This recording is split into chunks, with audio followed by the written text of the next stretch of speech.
All right, guys, we're gonna check out this video by Mike the Snare that dropped 2 days ago. The absurd world of video games based on pop stars, which is absolutely ridiculous, and it sounds like it could be some fun.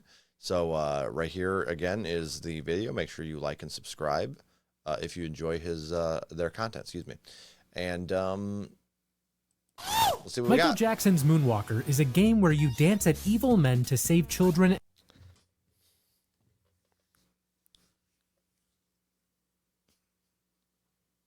Okay, already. What? Michael Jackson's Moonwalker is a game where you dance at evil men to save children and also be a robot. It was released for arcades and the Sega Genesis back in 1990, and it's based on the film from 2 years prior, specifically the Smooth Criminal section, in which Michael dances at evil men to save children and also is a robot, but Joe Pesci is in it too. Fans of the film will not be happy, however, with the lack of any level where you transform into a car and murder dozens. The game is a typical beat-em-up, run around these areas, beat up dudes with sick moves, find the children, rinse and repeat until the final boss and you shoot his plane down, credits roll. It's simple. What?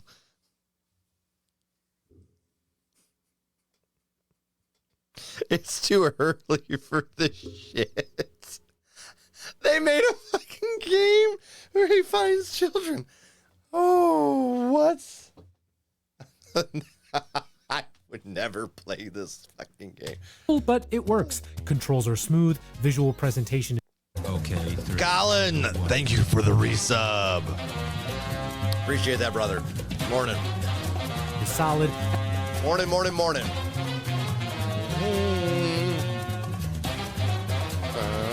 We are watching a video about video games based on pop stars. And the 16-bit versions of Smooth Criminal and Thriller sound great to this day.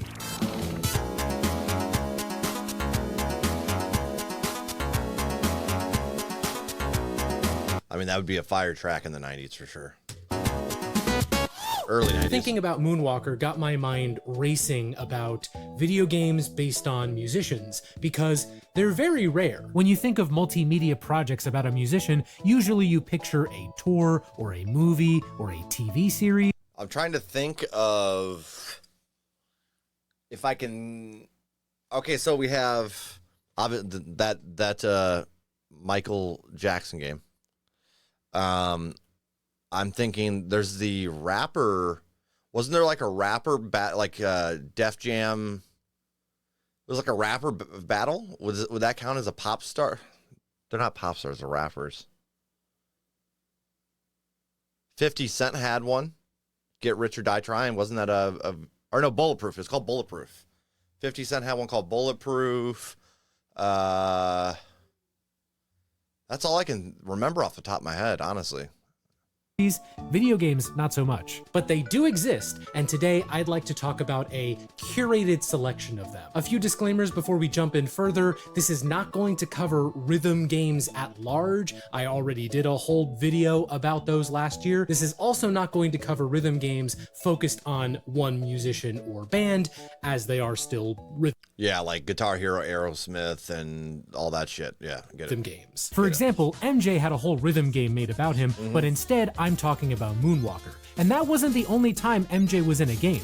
True, we didn't get Moonwalker 2, but he was included in many games made by Sega. He was in Space Channel 5 and its sequel, he was in Ready to Rumble Boxing Round 2, he worked on the music for Sonic the Hedgehog 3 in an unofficial capacity. Michael was ahead of his time in that aspect, working with new technology to reach fans. Who knows, maybe one day I'll do a video on Michael Jackson, and it'll be the saddest video ever made. I started us off in the 90s, but let's rewind the clock a bit to the 80s. Beetle Quest, released in 1980.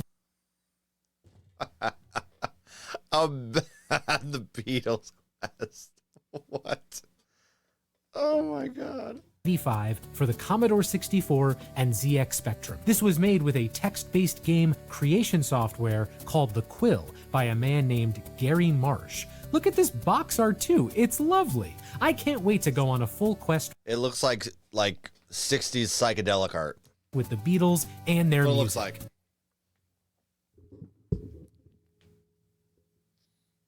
Beetle Quest. Oh, yeah. I never knew the Beatles did their own take on 433. I don't know why this surprised me, but a game made in a text-based game maker is text-based.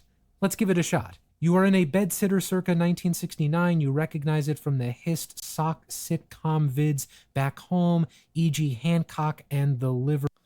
First, let's talk about the font. Huh? Who the hell at the time thought that was a good idea? Birds.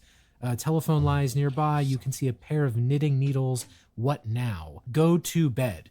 Oh, you can't do that. Now what? That's okay. I'll find a calm and reasoned way to, do something else. Let's try examine bed.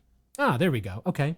You're in a bed sit. You can see a young girl about 17. You know what I mean. The way she looks is way beyond compare. How about we read that book? The title reads DIY Pataphysical Science by Apollo C. Vermuth. Dude, I've been dying for the new installment of that. Yeah. So it's legitly just a... It's it's written, but it's like the old RPGs. So they made a Beatles RPG. I'm so taking that. All right, let's go back. All right, you're at the top of the stairs. I'll go up. Sorry, no way, man. You have the hippie shakes. You need some natural E. What now? I hate when I get the hippie shakes, dude. That's the worst. The worst. Now, okay, I'm gonna get some natural E. Wait, what do you mean I can't do that? You hear a noise somewhere nearby. What do you mean? Here we go. This is the secret Beatles reference you gotta make when you play this game. Check this out. Shake it like a Polaroid. Stop. No. I guess that'll be close enough. You have the hippie shakes. You need some natural E. The game didn't even listen to me on that one. Okay, fine. Go back. What the? This game is toying with me now. This game is just outright toying with me. Okay, wait. Bang, bang, Maxwell's silver hammer comes down upon your head. Bang, bang, Maxwell's silver hammer makes sure that you are dead. You have scored 10 out of 1,000. You have taken 25 turns. Quest terminated. The laws of the universe, that you attract everything into your... I'll be honest, I don't know if I could play a game like that. Life. I'll be honest, I've watched 2 separate... That's why we're watching a video about it. Full playthroughs of this game. I don't know what you do or why you're doing it, but you do get Beatles references sometimes, so that's cool. In case you're wondering, by the way, this game was not approved by the Beatles. In an interview, Gary Marsh said the only contact from the Beatles camp he got was from Ringo's dudes telling him to, quote, stop it. Let's skip ahead a couple years. 1988's Amadeus Revenge for the Commodore 64. In this game, you play as Wolfgang Amadeus Mozart. You're about to go on stage and perform, but... A game about Mozart? I didn't see... Amadeus Revenge? Tragedy strikes. That little jerk, Antonio Salieri, has introduced many false notes into your score. So what do? Shoot all the musicians, of course! It's a shoot 'em up. You dodge the notes fired at you by musicians. You shoot back with conductor batons, I think. Times were simpler back then, guys. It just, listen, we're gonna kill, it's gonna kill, everything's gonna die. Everything in the game can die. And make your way up the sheet music. Once you've reached the top, the game just sort of ends. I love it. So you can reflect on the lives you've taken. Also, you can perform Mozart's Concerto in C. All of the senseless musical violence has got me excited. Come on, let's keep this train going. Revolution X. In this game, you are a civilian in a dystopic 1996. Oh boy. You go to see your favorite band, Aerosmith. But they get kidnapped, so it's... Oh my god, these are the graphics that are like... You'd be playing this shit in the bowling alley. You know what I mean? It gives me like House of the Dead type vibes too, like the way the graphics are. Up to you to rescue them and save the world from the New Order Nation. It was all the shoot 'em ups actually, and they would like move for you, and you would just be shooting at them, like on the in the bowling alley. These are so bad, bro. I know. You'll break them all. No mercy shown. Heaven knows it's got to be this time. Remember, music is the weapon. You fight choppers, mutants, a school bus, giant bugs, a desk, boxes, all for the guys who made Love in an Elevator. Okay, let's be honest though. I think this so far is the best one. I probably played this one or the Sebastian Bach one so far, if I had to pick one. Harmonies at the end of that song still Music sound is a phenomenal weapon to this day. So yeah, this is valid. They deserve to be saved. Revolution X was originally released in the arcades, and people really liked it. I can see why. It's a gory, over-the-top, Yeah. high-octane shooter. Revolution X I would have also been all saw about that. ports to I would have been all about this as a kid. I would have been all about this. Gore, you're shooting stuff, whatever. various home consoles, and all of them kinda sucked. The game wasn't terribly different, but the complaints came down to low-quality music and voiceover and bad controls. No. I.e., it's a light gun game you control with a D-pad. It never had a chance. But if you want to play a shooter with slightly more traditional controls, you can check out Kiss's video game. Kiss had a video game? What? These had to be terrible. I'd love this with the old Super Nintendo gun controller playing Duck Hunt. Ah, those were the days.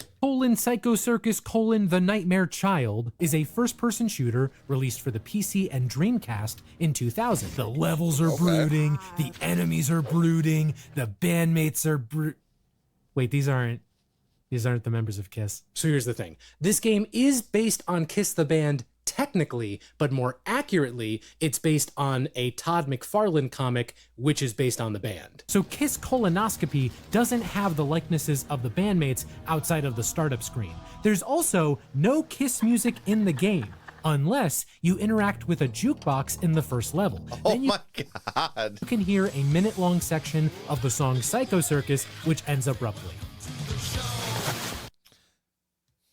Wonderful. It's certainly neat as a piece of the band's history, but if you take off the black and white face-painted glasses, you'll find a standard 90s FPS that hasn't aged all too well. Also, you shouldn't play this on the Dreamcast because that console didn't have a second analog stick, so you have to use the buttons to move. I think Seaman worked on this version. Since we're looking at classic rock bands, let's look at Queen. Dude, it's 100% a Doom ripoff, and a not well-made one either. Queen had a video game? Bro, what? How am I just learning about all of these?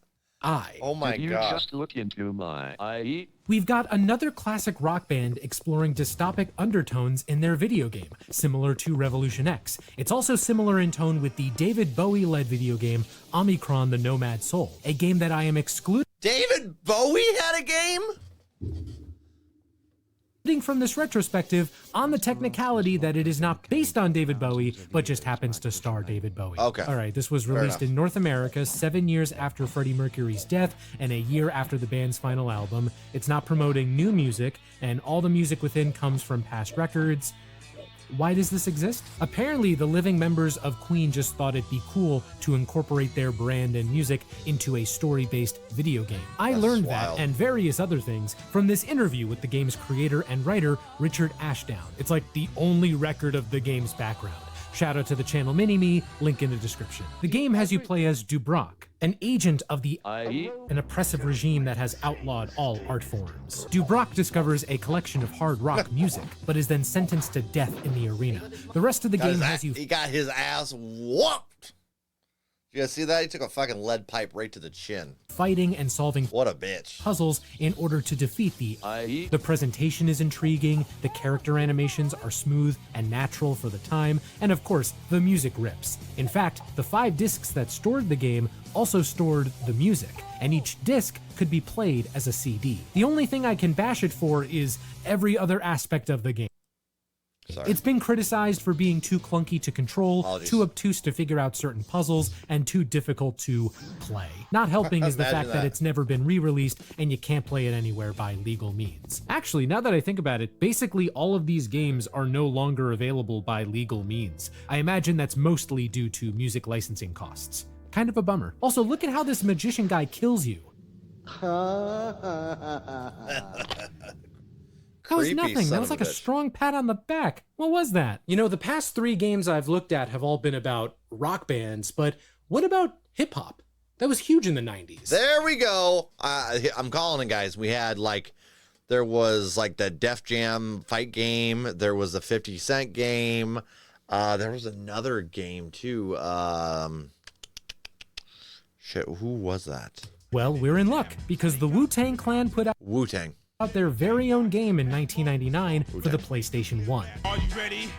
Are you mad inside? Got you strapped down to your seats. Oh, look at that. They must have been fans of Queen Bee. I eat. Wu-Tang Shaolin Style, or Taste the Pain in Europe, is a game where you brutally murder someone and then run down a hallway in silence. What? Okay. Wow, all right.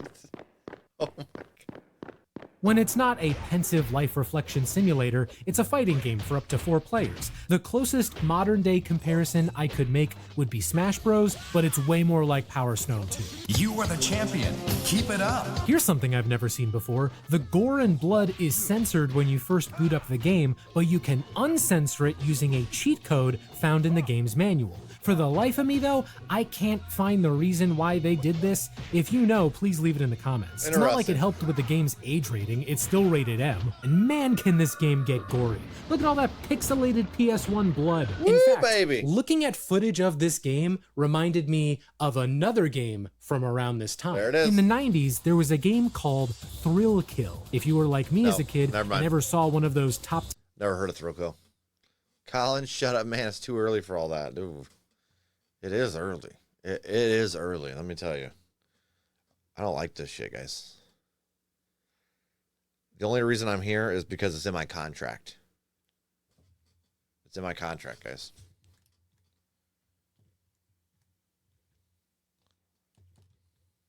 I'm just here so I don't get fined. And here's the reason why. Shout out to the old Chuck Meister who's making me stream right now. He's a real dick.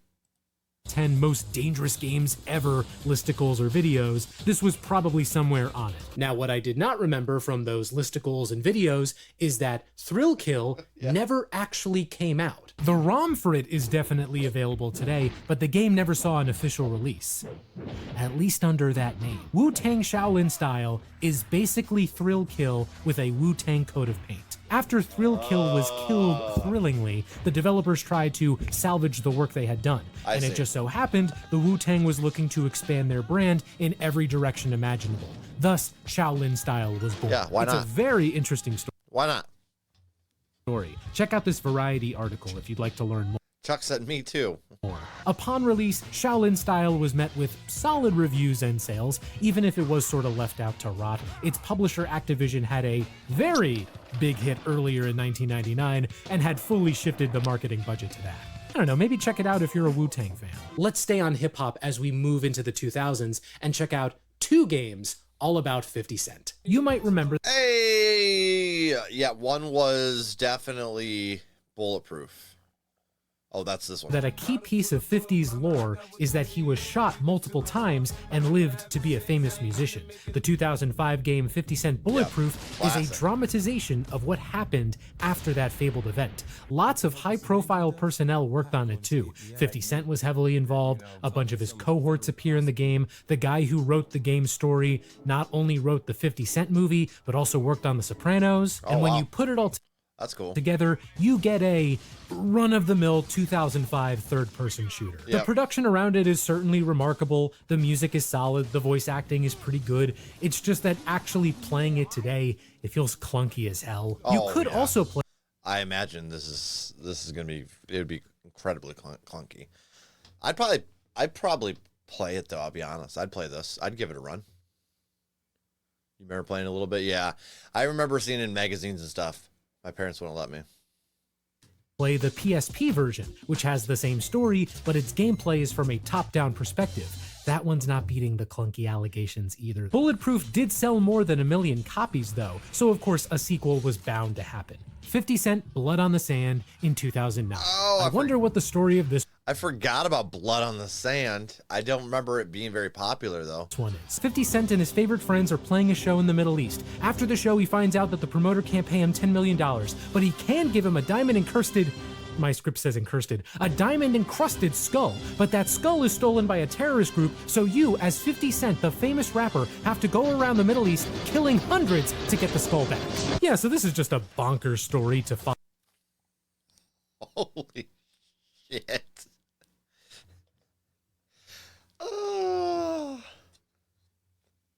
This is like something you would come up with as a kid when you just learned about bad guys.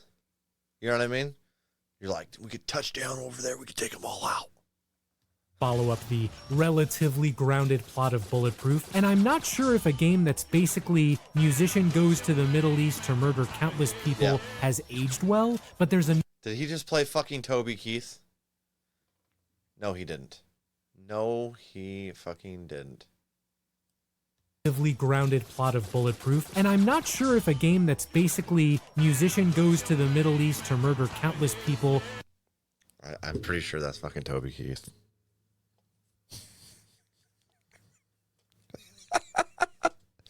I love the random shot, dude. That's fantastic. Has aged well, but there's a noticeable energy Fucking shift A. in the gameplay. It's actually a decent step up from Bulletproof. Same genre, of course, third-person shooter, but the action is heightened overall.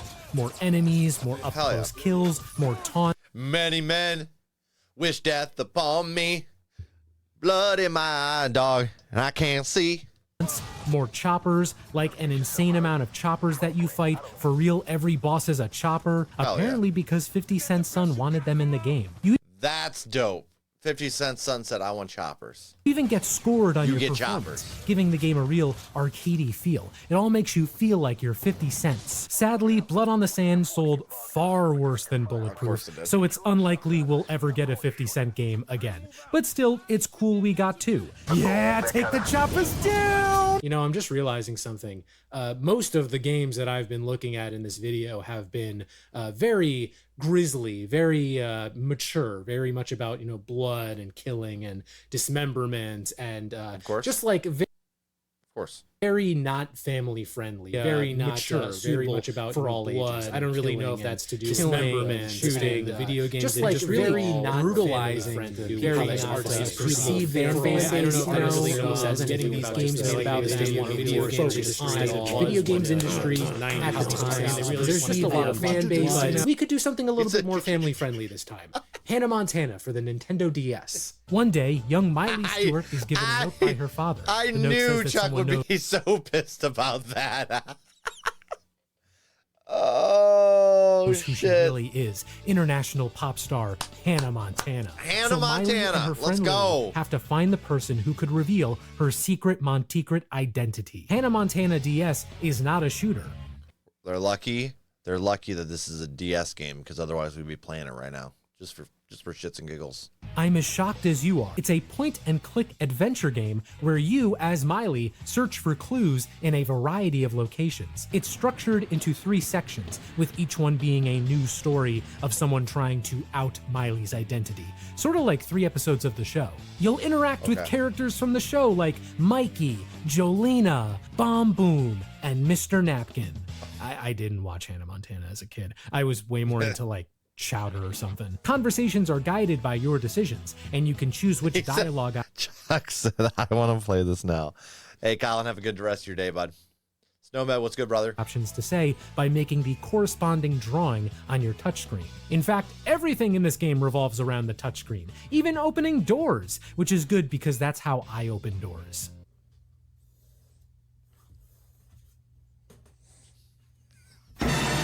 And every so often, you play a mini-game just to feel alive again. By the end, you learn that the mysterious culprit who wants to reveal Miley's identity is... Are you ready? Spoiler Okay, so alert! the first section turns out to just be a dream. The culprit in the second section is one of Miley's cooks. And the third section's culprit is no one. The whole thing was a ruse for Miley to get out of the house so her family could throw her a birthday party. Y'all, nice gesture, but that's kind of extreme, right? Wow. Couldn't they have just been like, hey Lily, take Miley to the mall for like 2 hours, wink wink. Okay, let's go back to the violence. I've held off for a while, but Thank God. there is a very famous series of musician-based video games that I have not touched on at all. And arguably, this is the most famous of them all. The Def Jam series.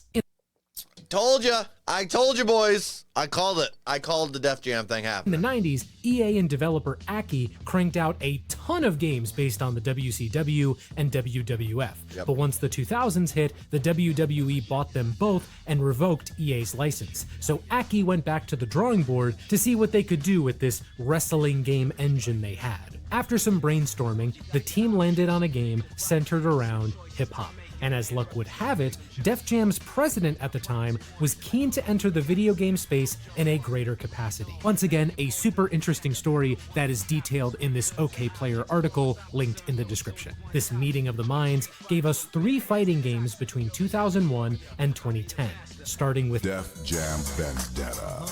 Vendetta as a game is exactly what Method that Man. little backstory Method would Man lead and Dub C. Dub C was in this? Ooh. you to believe. A standard wrestling game, but with Def Jam artists like Ludacris, Method Man, DMX, and so on. Mechanically, it's I didn't know Dub C was in Def Jam. sound, but its real draw is a full-on story mode where you play as a street-fighting upstart rising in an underground league to fight the head honcho, D-Mob, who is voiced by Christopher Judge, aka Kratos. This really takes you That's back to a awesome. time when games were not woke, where you could just choose your girlfriend on a screen. Why can't you choose a girlfriend in Shrek Super Slam? I worry someone is going to take me seriously, so to be clear, I don't believe in woke outrage. I don't want more games to let me choose a girlfriend, and Shrek Super Slam already lets you choose a girlfriend. You just have to know the cheat code. The game's Nailed it. sold very well and scored super high with critics, so of course we got a sequel. 2004's Def Jam Fight for New York. In every way, this is an improvement over Vendetta, to the point where it's considered one of the 2000's best licensed games and best wrestling games. And it's played competitively to this day. That's how great this game is. More moves, more mechanics, more characters, more story, more Snoop. The third game in the series Snoop was the first Double for G. HD consoles, the first not made by Aki, but also the last one, period. Def Jam Icon. The focus on brawling is still present, but there's also a greater connection to music. The stages react to the music being played, and each fighter can change the music to their song by doing this turntable motion.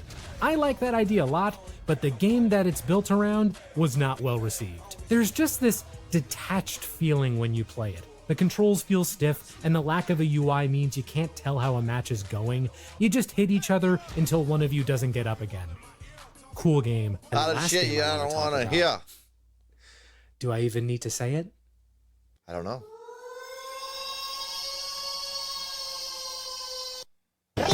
Crazy Frog Arcade Racer released in the US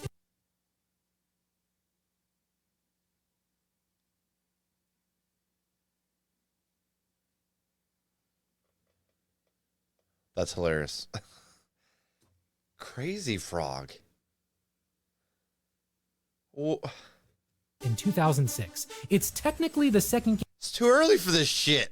Crazy Frog. game in the series, as the first one only came out in the UK. I won't be talking about that one, Oh, boy. not because it's terrible, It is. but because it does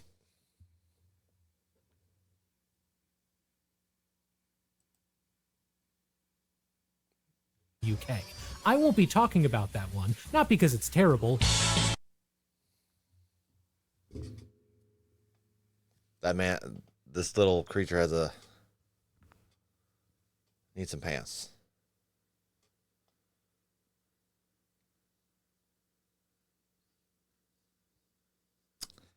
Needs some pants. but because it doesn't have Axel F in it. How are you gonna make a game with him and not Wait, is he just running around dick out? This frog's running around dick out for Harambe, dude. have his signature song? Thankfully, the sequel rectifies that. What it does not Does it wear rectify pants? is He's the a- quality. The game still stinks. Hey, they're wearing pants in the sequel, guys. It's the most basic-ass kart racer you could possibly play, but it does set itself apart with the slippiest controls I've ever seen in a racing game. Are you sounds- back on the bottle again? The tracks are all based on Crazy Frog's classic music videos, but But you can't. He's not riding anything. He's just sitting like he is. There's nothing. He's not riding on anything. there's something off about them. They feel loopy and liminal, so it's hard to remember specific landmarks even after multiple laps. I will give the game this though. It provides a greater understanding of who inhabits Crazy Frog's world. You've got the man himself in both classic and The holiday annoying attire, thing. the drone who chases him in the Axel F video, Ellie the fairy, a ninja gorilla, hip-hop stereotype but purple, and a deranged serial killer. Truly a roster for the ages. Again, that was just a selection of video games based. I mean, okay, listen. But hear me out. Crash Bandicoot had a fucking fox and a fox girl and a koala Kong and a dino kangaroo and a nutty professor with an N on his head.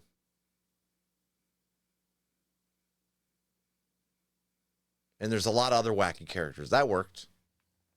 On musicians, there are more about the likes of Journey, Devo, Spice Girls, Blues Brothers, Iron Maiden, Prince, Motley Crue, Frankie Goes to Hollywood for some reason. Why are we not talking about the Maiden ones? That's the one I want to see. I want to see the Maiden video game. But maybe I'll talk about those another time. In the past decade, there haven't really been any video games based on musicians aside from the occasional mobile phone game. Why that's happened is up for debate. Maybe it's due to the increasingly high costs. Here's why. Because the record labels are fucking idiots. And instead of wanting their music to be out there so it can get out and bring the artists money and them money, they'd rather just lock shit down in a death hole until the corporation dies and it just gets sold off to somewhere else. Doesn't make any damn sense. Well, that's why, like, punk bands in the early 90s, late 90s. Well, you had, like, they were all giving away their music for, like, they were letting Tony Hawk use it and stuff like that, and it really helped the punk blow up too. I feel like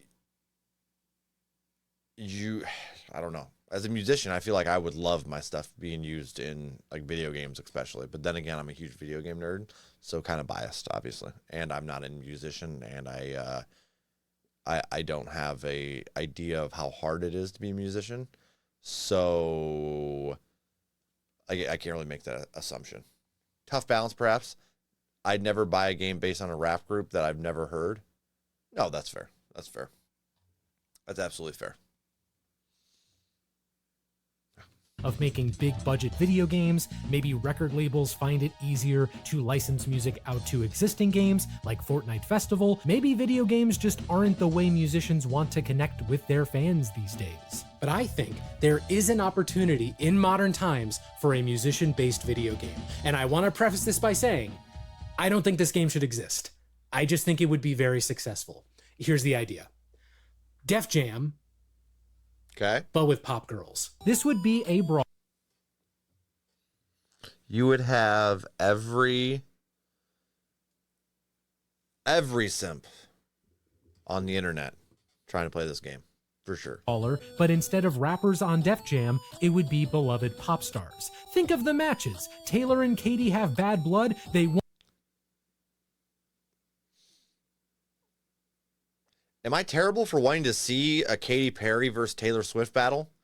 I think that's the 90s in me, because I grew up watching Celebrity Deathmatch. You know what I mean? So once they fight it out, kind of like this Olivia idea. and Sabrina were both chasing the same guy. How about they chase honor in battle? Charlie and Lord working it out on the remix? Nah, let them work it out in the ring. You might think that idea is incredibly disrespectful and crass and rude, and to be clear, I would agree. Again, I don't think this game should exist. I'm just saying, if it were to exist, it would do so well. You may think this game would be tasteless because it pits women against each other for the benefit of a gleefully sadistic audience. Okay, so that's like Stan Twitter, right? Stan Twitter. Hard to grasp that he's actually gone, left us way too soon. You will continue to live in our hearts, rest in peace. Somi's okay, but he didn't stan Luna, so I don't understand what just happened. TikTok, they're basically doing the same thing on a day-to-day basis. The stans would buy this game in record numbers. Imagine all of the fan cams they would make out of, like, Dua Lipa drop-kicking Tate McRae or Billie Eilish getting Ava Max in a Boston Crab. Also, let's be totally honest. A Boston Crab. Oh, God damn it. This is funny. This guy's good. There is a portion of the world's population who would get a kick out of beating up a virtual Taylor Swift. Unhealthy behavior, Absolutely, Sure. they shouldn't want to. No. I'm just saying they do probably exist. Anyway, that's my idea. But hear me out. No, okay, I think based on actual people, understandably, would make actual people upset, okay? Unless they were, like, cool with it. That's a different story. But I don't see it as a hurt. I don't know. I don't know if it would hurt anything, per se. You can have a bunch of sweaty dudes doing it, but you can't have some pop stars doing it. They don't need to be all dressed, slutty or anything. Hear me out. An Eminem trailer park. Okay. Stop. Nope, you took it too far. You lose the internet today. I thought you were going to say you could do a whole lot of things. Eminem park, like, I don't know. Fights? Jesus. Whoever makes it is probably going to hell, but if any of you take that risk, please send me a royalty check for $1 million so that I can make my game that is basically Dynamite Cop, but with Zerato. See you, everybody. All right, that's good shit. All right, so real quick, I'm going to pull this up here, y'all. This is the video. It's by Mike the Snare, the absolute world of video game based on pop stars. We're going to make sure we give that a like and a sub, and I would encourage you guys to do the same if you enjoyed the content. I think that was a damn good video. He did a really good job compiling some interesting and weird games that we would probably never have heard of before. I am kind of disappointed he didn't do some of the kick-ass bands. Like he said, Motley Crue and Maiden. I would have took learning about a game about those two over. That's personal taste, I guess, though. Over, a lot of the other ones, like Michael Jackson. But now we know there's a Michael Jackson collectible, like, game where you can collect children. And that's pretty fucked. That's pretty messed up. Oh, no, this was really well done, though. Shout out to him. And, again, guys, if you enjoy the content, make sure you hit that sub and like.